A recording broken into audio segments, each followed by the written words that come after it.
Hello friends, எல்லாருக்கும் வணக்கம். இன்றைக்கி நம்ம பார்க்க போகிற ரெசிபி ஒரு சுவையான கோவக்காய் பொரியல். கோவக்காய் பொரியல் எப்படி பண்ணலான்னு பார்க்கலாம். கேஸ் ஆன் பண்ணி ஒரு மண் பாத்திரம் வச்சுருக்கேன். இதில் தேவையான அளவுக்கு நல்லெண்ணெய் ஆட் பண்ணியிருக்கேன்.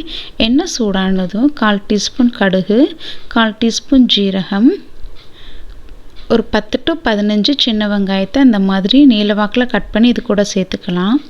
இது கூட கொஞ்சமாக கருவேப்பிலை. இப்போ இது எல்லாத்தையும் நல்லா வதக்கி விட்டுக்கலாம். நான் இன்றைக்கி 250 கிராம் கோவக்காய் எடுத்திருக்கேன்.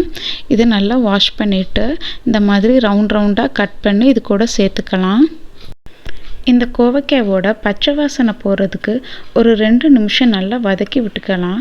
அதுக்கப்புறமா இது கூட தேவையான அளவுக்கு உப்பு சேர்த்து நல்லா மிக்ஸ் பண்ணிவிட்டு ஒரு 5 நிமிஷம் லிட்டு போட்டு க்ளோஸ் பண்ணி வச்சிடலாம். நல்லா குக் ஆகட்டும். அப்பப்போ ஓப்பன் பண்ணி அடி பிடிச்சிடாமல் நல்லா மிக்ஸ் பண்ணி விட்டுக்கலாம். இப்போ ஓப்பன் பண்ணி பார்க்கலாம். பாருங்கள், கோவக்காய் எல்லாம் நல்லா குக் ஆகிடுச்சு. அதோட கலர் எல்லாம் நல்லா சேஞ்ச் ஆகிடுச்சு. இப்போ இது கூட காரத்துக்கு தேவையான அளவுக்கு மிளகாய்த்தூள் சேர்த்துக்கலாம். நான் இன்றைக்கி 1.5 டீஸ்பூன் மிளகாய்த்தூள் சேர்த்துருக்கேன்.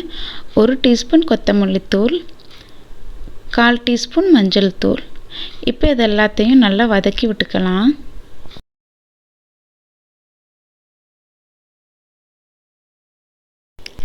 மசாலாவோட பச்சை வாசனை எல்லாம் ஓரளவுக்கு நல்லா போயிடுச்சு. இப்போ இது கூட 2 டேபிள் ஸ்பூன் அளவுக்கு துருவின தேங்காய் சேர்த்துக்கலாம். இப்போ இது எல்லாத்தையும் நல்லா மிக்ஸ் பண்ணிவிட்டு மறுபடியும் ஒரு 2 நிமிஷம் லிட்டு போட்டு க்ளோஸ் பண்ணி வச்சிடலாம். நல்லா குக் ஆகட்டும். கோவக்காய் பொரியல் ரெடி ஆயிடுச்சு. பாருங்கள், நல்லா சூப்பராக வந்திருக்கு. இது சாம்பார் சாதம், புளிக்குழம்பு, தயிர் சாதம் எல்லாத்துக்கூடையும் சேர்த்து சாப்பிடும்போது ரொம்பவே சூப்பராக இருக்கும். ஃப்ரெண்ட்ஸ், கண்டிப்பாக நீங்களும் இந்த ரெசிபியை ட்ரை பண்ணி பாருங்கள்.